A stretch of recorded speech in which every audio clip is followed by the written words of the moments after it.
비가 내리는 11월의 아침이었습니다. 서울 대병원 장례식장에는 95세까지 장수하신 김창호 어르신을 떠나보내는 사람들이 하나둘 모여들고 있었습니다. 일제강점기에 태어나 해방과 전쟁을 겪고 산업화와 민주화를 모두 경험하신 분. 그야말로 격동의 한국 현대사를 온몸으로 살아내신 어른이셨죠. 하지만 아무도 몰랐습니다. 이 조용한 장례식에서 60년간 감춰져 왔던 놀라운 비밀이 드러나기 시작할 것이라는 사실을. 그리고 그 비밀이 한 가족의 인생을 완전히 바꿔놓을 것이라는 사실을 말입니다. 아들 김정수 씨, 75세. 공무원으로 일생을 마치고 이제 막 노년의 길에 접어든 그에게 아버지의 죽음은 말로 표현할 수 없는 상실감을 안겨주었습니다. 평생 무뚝뚝하셨던 아버지. 제대로 된 대화 한 번 나눠보지 못한 채 영원한 이별을 맞게 된 것입니다. 그때였습니다. 아무도 알지 못하는 할머니 한 분이 장례식장에 나타났습니다. 떨리는 다리로 영정 앞까지 걸어와 깊숙이 절을 올리는 그 모습에서는 말로 표현할 수 없는 깊은 슬픔이 느껴졌습니다. 마치 평생의 인연을 잃은 듯한 애절함이 있었죠. 할머니는 영정 사진을 한참 동안 바라본 후 조용히 고개를 숙여 마지막 인사를 올렸습니다. 그리고는 아무 말 없이 돌아서려 했습니다. 하지만 정수 씨의 눈에는 그 할머니의 모습이 예사롭지 않게 보였습니다. 과연 이 할머니는 누구일까요? 그리고 김창호 어르신과는 어떤 관계일까요? 이 의문은 곧 놀라운 진실의 실마리가 될 것입니다. 지금부터 시작되는 이야기는 한 가족의 60년 비밀을 파헤치는 감동적인 여정입니다. 이야기는 사흘 전으로 거슬러 올라갑니다. 11월 15일, 맑고 화창한 가을 오후였습니다. 김창호 어르신은 평소와 같이 오후 산책을 나서려고 준비하고 계셨습니다. 95세라는 고령에도 불구하고 어르신의 건강 상태는 동년배에 비해 양호한 편이었죠. 매일 규칙적인 산책을 하시고 식사도 잘 챙겨 드시곤 했습니다. 10년째 창호 어르신을 돌보고 있던 간병인 이순심 씨가 평소처럼 함께 나섰습니다. 그녀는 창호 어르신을 친아버지처럼 모시며 정성껏 돌봐드리고 있었죠. 창호 어르신의 아내가 돌아가신 후부터 지금까지 이순심 씨는 어르신의 든든한 동반자였습니다. 평소 창호 어르신의 산책 코스는 아파트 단지 내의 작은 공원을 한 바퀴 도는 것이었습니다. 대략 20분 정도 걸리는 가벼운 산책이었죠. 하지만 그날은 뭔가 달랐습니다. 어르신이 평소보다 훨씬 멀리 가시려고 하셨거든요. 이순심 씨는 나중에 회상했습니다. 그날 어르신이 평소와는 다른 모습을 보이셨다고. 마치 무언가를 찾으러 가시는 것 같았다고 말이죠. 어르신은 젊은 시절 이 근처에 살았던 적이 있다며 옛날 생각이 난다고 하셨습니다. 그렇게 평소보다 훨씬 먼 길을 걷던 중이었습니다. 갑자기 어디선가 나타난 중형견 한 마리가 창호 어르신을 향해 짖기 시작했습니다. 평소에는 얌전하기로 유명했던 동네 개였는데 왜 그랬는지 알 수 없었죠. 놀란 창호 어르신이 뒤로 물러서다가 보도블록에 걸려 넘어지셨습니다. 95세의 나이에 머리를 세게 부딪히신 것입니다. 순식간에 일어난 사고였습니다. 이순심 씨는 급하게 119에 신고했고 주변 사람들이 하나둘 모여들었습니다. 응급실로 이송된 창호 어르신. 의사의 진단 결과는 심각했습니다. 뇌출혈이 발생했고 고령으로 인해 수술이 불가능한 상태였습니다. 정수 씨에게 연락을 받고 급히 달려온 가족들. 아내 영희와 아들 민수, 그리고 며느리까지 모두들 예상치 못한 상황에 당황하고 있었습니다. 의사는 솔직하게 말했습니다. 환자의 나이를 고려하면 상당히 위중한 상황이라고. 뇌출혈이 광범위하게 일어났고 95세라는 고령 때문에 수술도 어려운 상황이라고 했습니다. 가족들이 마음의 준비를 하는 게 좋겠다는 말도 덧붙였죠. 이틀 동안 의식을 잃고 계시던 창호 어르신. 가족들이 지켜보는 가운데 가끔씩 작은 신음소리를 내시곤 했습니다. 정수 씨는 아버지의 손을 잡고 간절히 부르짖었습니다. 제발 눈을 떠달라고, 아직 하고 싶은 말이 많다고. 그때 기적이 일어났습니다. 창호 어르신이 천천히 눈을 뜨신 것입니다. 비록 목소리는 약했지만 정수의 이름을 부르셨죠. 정수야. 라고 말이에요. 정수 씨는 너무 기뻐서 눈물을 흘렸습니다. 창호 어르신은 약한 목소리로 말씀하셨습니다. 미안하다고. 아들에게 하지 못한 말이 많다고. 그리고 서랍 깊숙한 곳에 가죽 지갑과 편지가 있다고 말씀하셨습니다. 하지만 그 말을 끝으로 다시 의식을 잃으셨죠. 그것이 창호 어르신이 남기신 마지막 말씀이었습니다. 다음 날 새벽 6시 23분, 가족들이 지켜보는 가운데 조용히 눈을 감으셨습니다. 이렇게 김창호 어르신은 95년의 긴 인생을 마감하셨습니다. 하지만 진짜 이야기는 이제 시작이었습니다. 장례를 마친 다음 날, 정수 씨는 아내 영희와 함께 아버지의 유품을 정리하기 시작했습니다. 95년의 긴 세월 동안 쌓인 물건들이 방 안 가득했습니다. 낡은 양복들, 스웨터들, 모자들. 모든 것이 정성스럽게 개어져 있었죠. 평생 군인 정신으로 사셨던 아버지답게 모든 것이 깔끔하게 정리정돈되어 있었습니다. 그때 정수는 아버지의 마지막 말씀을 떠올렸습니다. 서랍 깊숙한 곳에 가죽 지갑이. 과연 아버지가 말씀하신 그것이 무엇일까요? 정수는 아버지의 책상 서랍을 하나씩 열어보기 시작했습니다. 첫 번째, 두 번째 서랍에는 평범한 서류들만 들어 있었습니다. 연금 관련 서류들, 병원 기록들, 보험 서류들. 특별할 것 없는 일상적인 것들이었죠.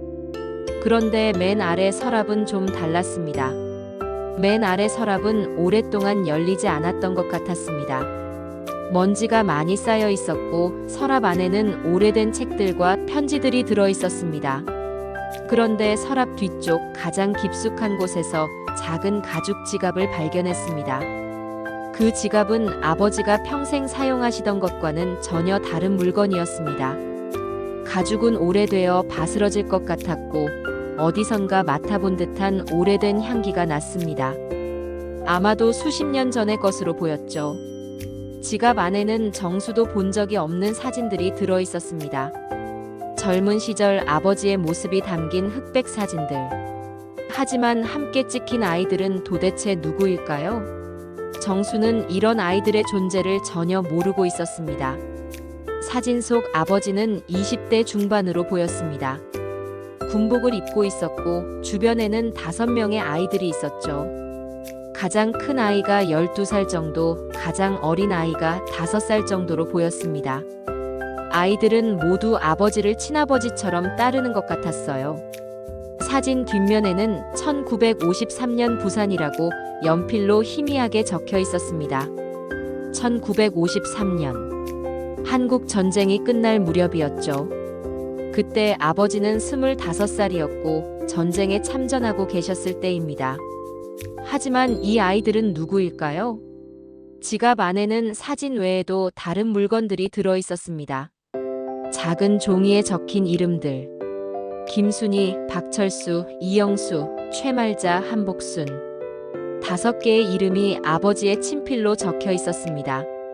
그리고 각각의 주소까지. 정수는 당황스러웠습니다. 아버지로부터 이런 사람들에 대한 이야기를 들어본 적이 전혀 없었거든요. 영희 역시 마찬가지였습니다. 시아버지가 이런 사람들과 관계가 있었다는 것을 전혀 모르고 있었죠. 그때 정수는 장례식에서 만났던 그 할머니를 떠올렸습니다. 아무도 모르는 할머니. 혹시 그분과 이 사진들 사이에 어떤 연관이 있는 것은 아닐까요? 그리고 지갑과 같이 있던 편지를 조심스럽게 보았습니다. 편지 봉투에는 정수의 이름이 아버지의 친필로 적혀 있었습니다. 정수야, 내가 이걸 읽을 때면 아버지는 이미 이 세상 사람이 아닐 것이다. 정수는 손이 떨렸습니다. 과연 이 편지에는 어떤 비밀이 담겨 있을까요? 집으로 돌아온 정수는 아내 영희와 함께 아버지의 편지를 읽기 시작했습니다. 40년 넘게 함께한 부부이지만 이런 순간에는 서로가 더욱 소중하게 느껴졌습니다. 정수의 손은 여전히 떨리고 있었고 영희는 남편의 어깨를 다독여 주었죠. 편지는 이렇게 시작되었습니다. 정수야, 아버지가 평생 숨겨온 이야기가 있다. 내가 어렸을 때부터 말하고 싶었지만 너무 무거운 짐이라 혼자 짊어지고 살았구나. 하지만 이제는 내가 알아야 할 때가 된 것 같다. 아버지의 이야기는 1953년 전쟁 막바지로 거슬러 올라갔습니다. 25살의 김창호는 부산 근처에서 후퇴작전을 펼치고 있었습니다. 전쟁의 참혹함 속에서도 그는 살아남기 위해 그리고 조국을 지키기 위해 최선을 다하고 있었죠. 편지는 계속되었습니다. 그때 우리 부대가 지나가던 마을에 부모를 잃은 아이들이 숨어 있었다. 5명의 아이들. 가장 큰 아이가 12살, 가장 어린 아이가 5살이었지. 폭격으로 부모를 잃고 며칠째 굶고 있던 아이들이었다.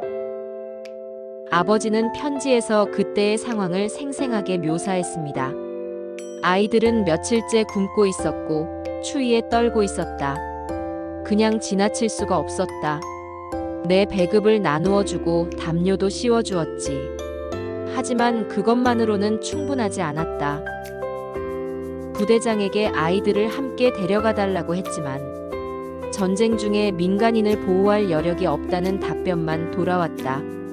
군인의 의무는 전투에 집중하는 것이라며 거절당했지. 그래서 아버지는 인생에서 가장 중대한 결정을 내렸습니다. 김창호는 부대를 이탈해 아이들을 안전한 곳으로 데려가기로 했습니다. 군법상 중죄에 해당하는 일이었지만 그는 주저하지 않았습니다. 나는 군인이기 전에 사람이었다고 편지에 적혀 있었죠. 편지를 읽던 정수의 눈에 눈물이 고였습니다. 평생 무뚝뚝하기만 했던 아버지에게 이런 따뜻한 마음이 있었다니. 하지만 이것은 단지 시작일 뿐이었습니다. 진짜 놀라운 이야기는 이제부터였거든요. 편지는 계속되었습니다. 아이들을 데리고 3일을 걸어서 부산의 한 절에 도착했다. 그곳에서 아이들을 맡기려 했는데 스님이 말씀하시길 너무 많은 전쟁고아들이 있어서 더 이상 받을 수 없다고 하셨다. 그래서 나는 또 다른 결정을 내려야 했다. 부산에서 막리를 하며 아이들을 직접 키우기로 한 것이지.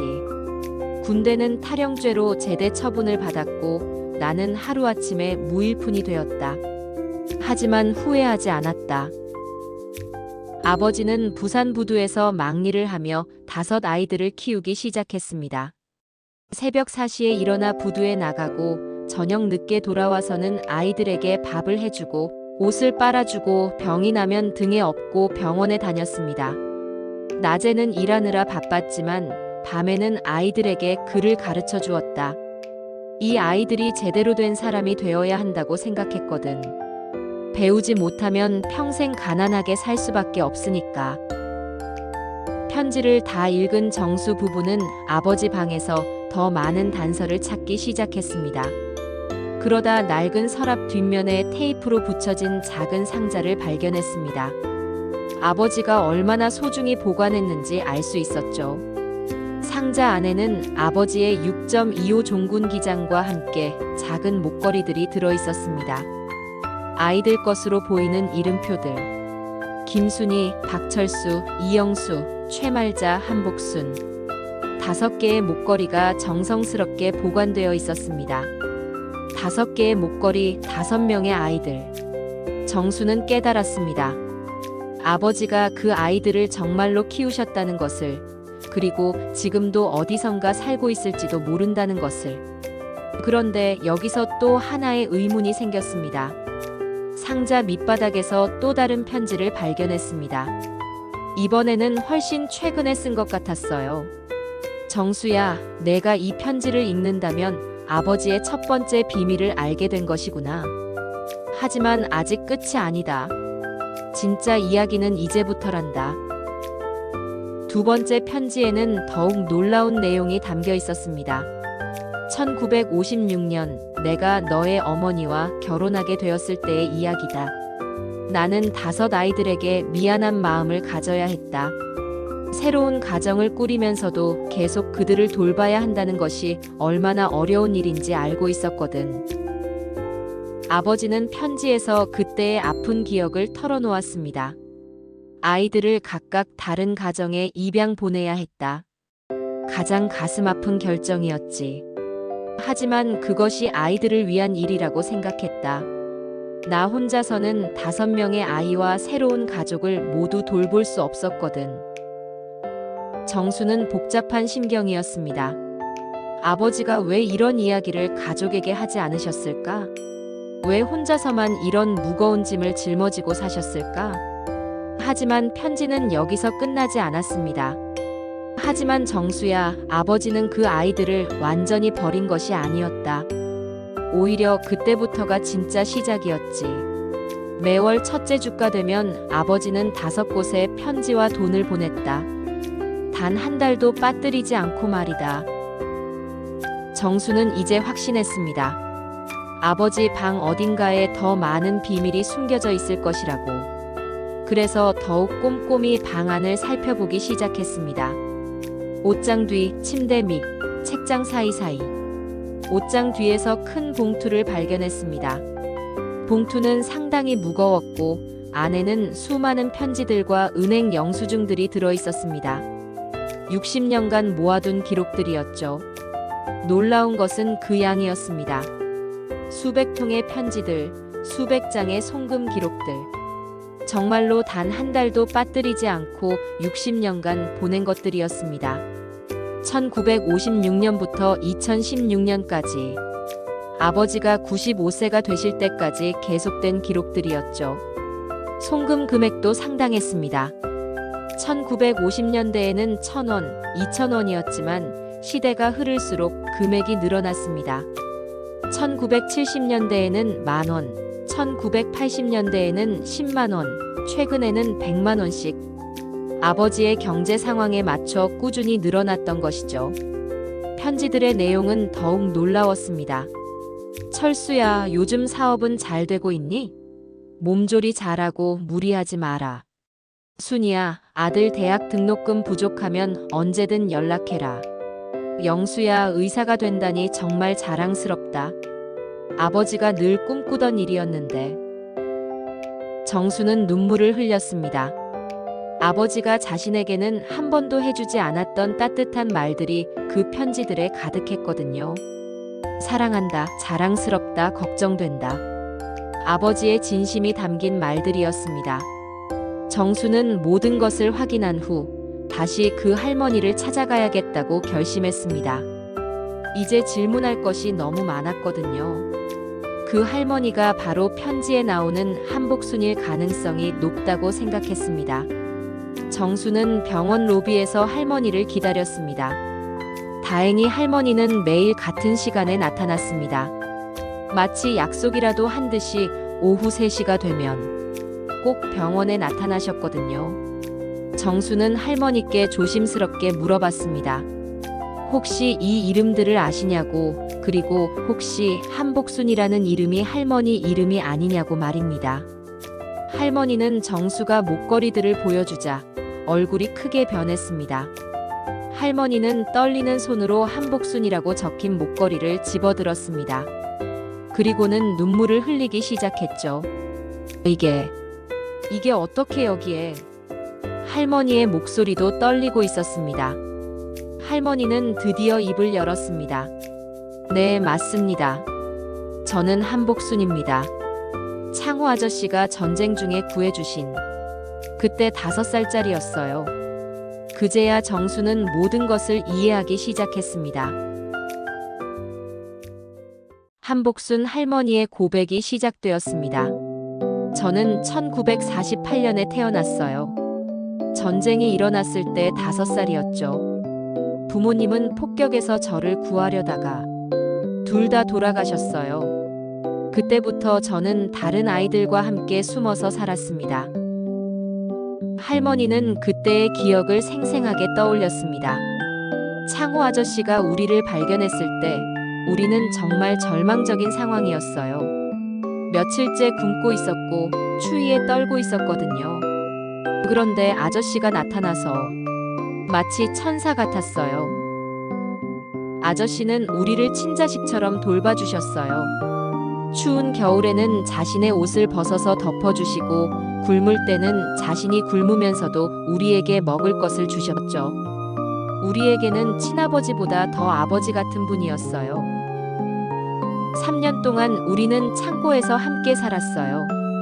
아저씨는 낮에는 부두에서 일하시고 밤에는 우리에게 글을 가르쳐 주셨어요. 한글부터 산수까지 우리가 제대로 된 사람이 되기를 바라셨거든요. 그런데 여기서 첫 번째 반전이 일어났습니다. 그런데 1956년 아저씨에게 결혼 이야기가 나왔어요. 지금의 어머님과요. 그때 아저씨는 우리에게 말씀하셨죠. 미안하다고 새 가정을 꾸리게 되면 우리를 계속 돌보기 어려울 것 같다고. 할머니의 목소리가 떨렸습니다. 그 말을 듣는 순간 우리는 모든 것을 이해했어요. 아저씨도 자신의 인생을 살아야 한다는 것을. 우리는 각각 다른 가정에 입양되어 갔습니다. 철수 형은 부산의 한 상인 집으로, 순이 언니는 교사 집으로, 영수 형은 의사 집으로, 말자 언니는 간호사 집으로. 아이들은 각각 흩어졌지만 서로의 연락처는 알고 있었습니다. 창호 아저씨가 꼭 서로 연락하며 지내라고 당부하셨거든요. 그렇게 60년의 세월이 흘렀습니다. 하지만 이야기는 여기서 끝나지 않았습니다. 그리고 지금 두 번째 충격적인 반전이 기다리고 있었습니다. 할머니가 가방에서 두꺼운 봉투를 꺼내는 것이었습니다. 정수가 아버지 방에서 발견한 것과 똑같은 봉투였죠. 아저씨는 우리를 버린 게 아니었어요. 할머니의 목소리가 떨렸습니다. 입양을 보낸 다음 달부터 60년 동안 단 한 달도 빠뜨리지 않고 우리 5명에게 편지와 돈을 보내주셨어요. 편지들을 확인해 보니 놀라운 사실이 드러났습니다. 아버지는 정수가 태어난 후에도, 정수가 결혼한 후에도, 손자가 태어난 후에도, 심지어 95세까지 계속해서 5명의 아이들을 돌보고 계셨던 것입니다. 이 편지는 제가 결혼할 때 받은 거예요. 할머니가 1978년에 받은 편지를 보여주었습니다. 복순아, 결혼을 축하한다. 좋은 남편을 만나서 행복하게 살아라. 아버지는 늘 너희들이 행복하기를 기도하고 있단다. 정수는 충격을 받았습니다. 이 편지가 쓰인 1978년은 바로 자신이 결혼한 해였거든요. 아버지는 자신의 아들 결혼식 준비로 바쁜 와중에도 복순이의 결혼을 축하하는 편지를 써서 보내셨던 것입니다. 이건 제 아들이 대학에 들어갈 때예요. 1995년의 편지였습니다. 복순아, 아들이 서울대에 합격했다니 정말 자랑스럽다. 등록금이 부족하면 언제든 연락해라. 아버지가 도와주마. 그리고 실제로 등록금을 보내주셨다고 했습니다. 정수는 떠올렸습니다. 1995년 바로 자신의 아들 민수가 대학에 들어간 해였습니다. 그때 아버지가 손자 등록금 때문에 걱정이 많으셨던 기억이 났죠. 그런데 그 와중에도 복순이의 아들 등록금까지 챙겨주고 계셨던 것입니다. 이건 작년에 받은 마지막 편지예요. 2015년의 편지였습니다. 복순아, 아버지가 이제 95세가 되었구나. 언제까지 너희들을 돌볼 수 있을지 모르겠지만 너희가 모두 행복하게 살고 있다는 것만으로도 아버지는 만족한다. 정수는 아버지의 편지들을 하나하나 읽어갔습니다. 60년간 한 번도 거르지 않고 보낸 편지들. 각각의 편지에는 아버지의 진심이 담겨 있었습니다. 때로는 생활비를, 때로는 학비를, 때로는 결혼 자금을, 때로는 병원비를 필요할 때마다 아버지는 항상 거기 계셨습니다. 더 놀라운 것은 편지의 내용들이었습니다. 철수야, 사업이 어렵다고 들었는데 너무 걱정하지 마라. 돈보다 건강이 중요하다. 순이야, 교사 일이 힘들겠지만 아이들을 잘 가르쳐 달라. 교육만이 이 나라의 희망이다. 영수야, 의사가 되어 많은 사람을 살리고 있구나. 아버지가 정말 자랑스럽다.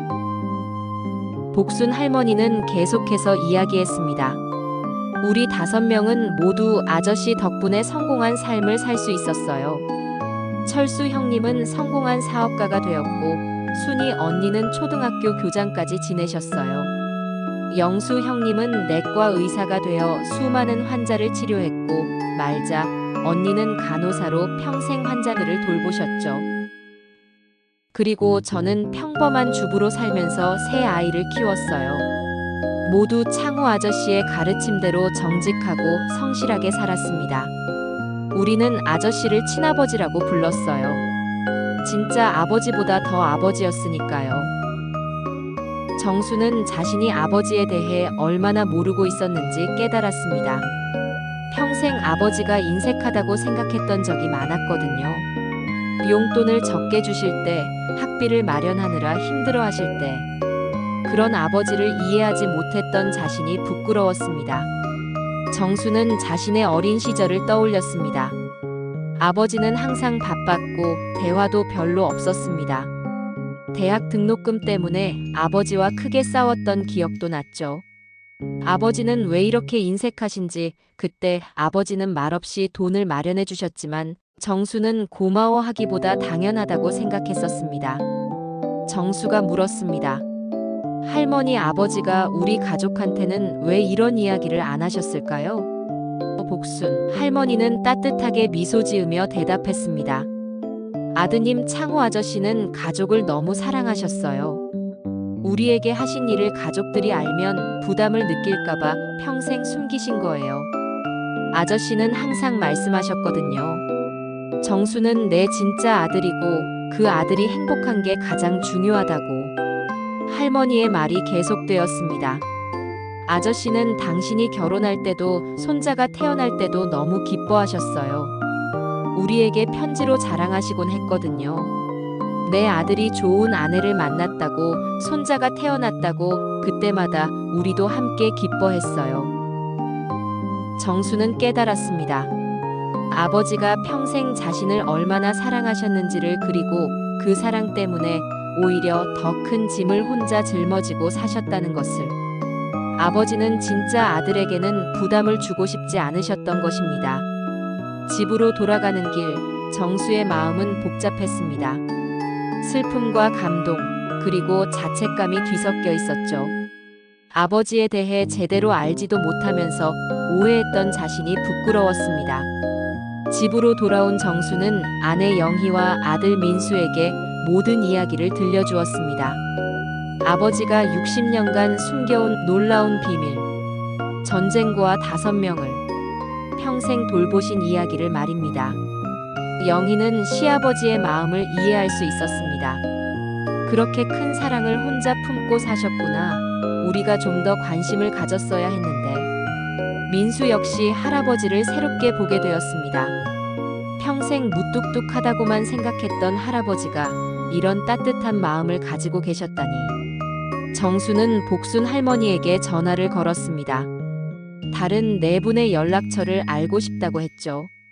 아버지가 돌아가셨으니 이제 자신이 인사라도 드려야 할 것 같다고 말입니다. 할머니는 기꺼이 연락처들을 알려주었습니다. 며칠 후 정수는 아버지의 5 자녀들과 첫 만남을 가졌습니다. 이제는 모두 80대가 된 그들이지만 창호 아버지 이야기만 나오면 여전히 어린아이처럼 눈을 빛냈습니다. 박철수 할아버지가 말했습니다. 정수 형제, 우리는 창호 아버지 덕분에 사람다운 삶을 살 수 있었어요. 전쟁고아에서 이렇게 가정을 이루고 살 수 있게 해주신 분이에요. 아버지가 계셔서 오늘의 우리가 있는 거죠. 김순이 할머니는 오래전부터 모아온 사진들을 보여주었습니다. 이건 제가 교사가 되었을 때 아버지께 보낸 사진이에요. 이건 결혼할 때, 이건 손주가 태어났을 때, 60년간의 소중한 기록들이었습니다. 이영수 할아버지는 의사로서의 경험을 들려주었습니다. 제가 의사가 될 수 있었던 것도 모두 아버지 덕분이에요.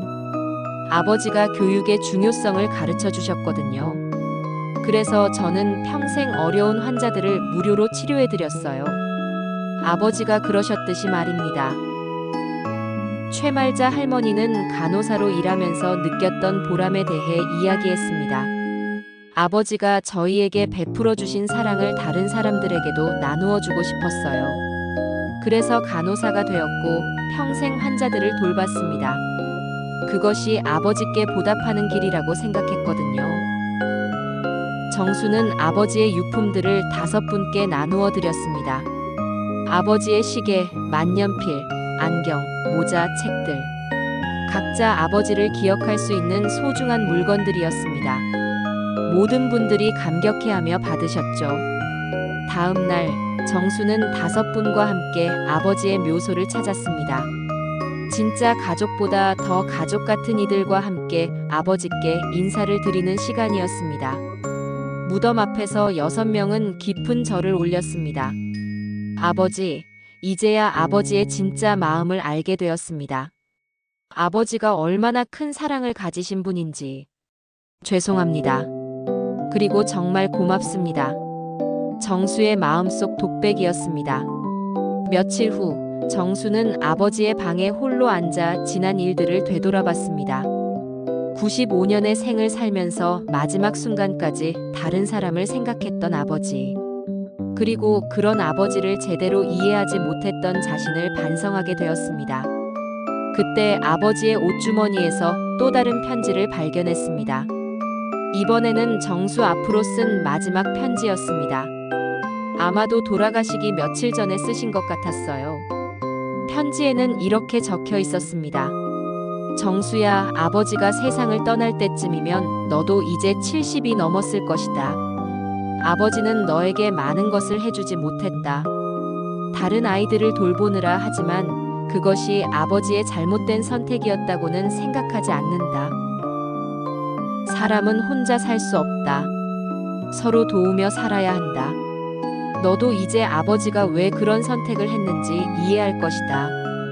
그 아이들도 모두 너의 형제자매다. 부탁한다. 아버지 대신 그들을 돌봐달라. 그것이 아버지의 마지막 소원이다.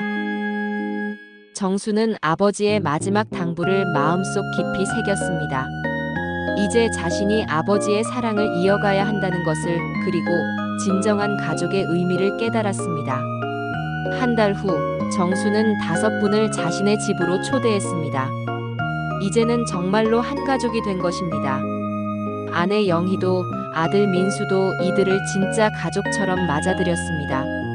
식탁에서 나누는 이야기들은 모두 김창호 아버지에 대한 추억들이었습니다. 아버지가 감기 걸렸을 때 밤새 간병해 주셨던 일, 아버지가 손수 만들어 주신 장난감들, 아버지의 따뜻한 품. 60년이 지나도 생생한 추억들이었습니다. 복순 할머니가 정수의 손을 잡으며 말했습니다. 정수야, 이제 우리가 진짜 가족이 되었구나. 창호 아버지가 천국에서 얼마나 기뻐하실까. 모두가 눈물을 흘렸습니다. 그렇게 김창호 어르신이 남긴 가장 큰 유산은 돈이나 재산이 아니었습니다. 바로 사랑이었습니다. 60년간 변하지 않은 아버지의 마음, 그리고 그 마음으로 이어진 새로운 가족. 이것이야말로 진정한 유산이었습니다. 이제 김창호 어르신의 묘비에는 새로운 글귀가 새겨져 있습니다. 사랑의 아버지 김창호. 생전에는 말로 표현하지 못했지만 죽어서야 비로소 인정받게 된 진정한 아버지의 모습이었습니다. 지금도 매달 첫째 주 일요일이면 6 형제자매는 모입니다. 창호 아버지의 사랑을 나누고 서로를 돌보며 살아가고 있습니다. 나이가 들어도 변하지 않는 것이 있다면 그것은 바로 가족의 사랑이 아닐까요? 진정한 가족은 피가 아니라 사랑으로 만들어집니다. 김창호 어르신처럼 우리 주변에도 말없이 사랑을 실천하고 계신 분들이 있을 것입니다. 오늘 이 이야기를 통해 여러분도 주변의 소중한 사람들에게 사랑을 전해보시기 바랍니다. 그 사랑이 또 다른 기적을 만들어낼 테니까요. 사랑은 때로 말로 표현되지 않습니다. 하지만 진정한 사랑은 결코 사라지지 않습니다. 60년이 흘러도 100년이 흘러도 사랑은 계속 이어집니다.